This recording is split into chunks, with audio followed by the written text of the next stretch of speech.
یو ورور پوښتنه کوي که په مسجد کې جماعت سوی وي نور کسان بل جماعت کولی سي که نه.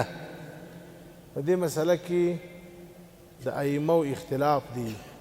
د امام ابو یوسف صاحب رحمه الله رای دا ده چې که جماعت سوی وي دوهم جماعت چې هیئت تغییر کې، هیئت تغییر دا مطلب د میراب کې ونه درېږي، اذان و اقامت نه وي، جدا یوه کې پروا نه لري.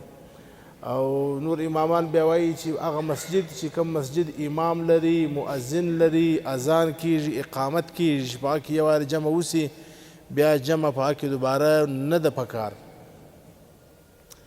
او امام یوسف صاحب رحمه الله وایي که د علاقې خلکو ته منع ده چې د کلي خلک ناست دي هلته بانډار کوي، مسجد ته نه راځي، بیا به خپله جمع وکړو.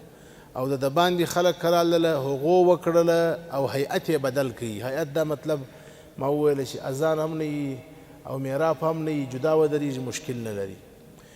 خو اوس یوه خبره چې مهمه ده هغه دا ده چې دا زموږ او ستاسې په وطنو کې چې بعضې خلک کوي دا خو به زه هم په یو مذهب کې هم نه وي جایز.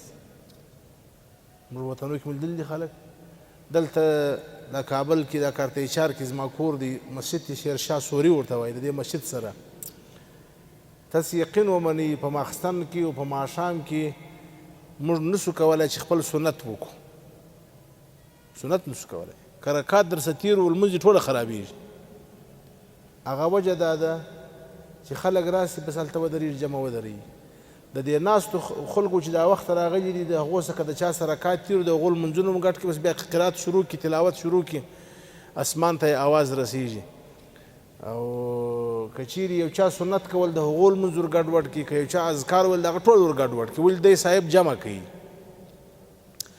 نبی اکرم صلی الله علیه وسلم د مدینې منورې څخه د باندې عوالی د مدینې لوړ طرف دی هلته تللي وو، د دوو قومو صلح یې کوله. نو چې کله نبی علیه السلام راغلی په مسجد نبوي شریف کې جمع سوې وه، نبی علیه السلام لاړی کور ته، په کور کې کور خلک را جمع کړل، جمع یې ورکړل. نو زموږ علما کرام وایي که څوک دومه جمع کوي یا خو لاړ شه بل ځای وکړه، په یو دوکان کې په یو کور کې بل ځای وکړه، کې که نو بیا په مسجد کې هم داسې ځای وکړه چې نور المنځ کوونکو ته نقصان نه وي. دا چې ته راسې د څپو په مابینځ کې ودرېږې او بیا تلاوت هم داسې شروع کې، ته به وایې تازه د قاري عبدالباسط شاګرد راغلی دی، اواز وکاږې، د څوک چې په چا سره لمونځ تېري د هغو لمونځونه ګډوډ سي، څوک چې ذکر کوي د هغو ذکر ګډوډ سي، ولې دی جمع ورکوي. نو دا ترتیب چې کوم دی و خلکو ته ضرر رسول دا خو بلکل نه دی صحیح.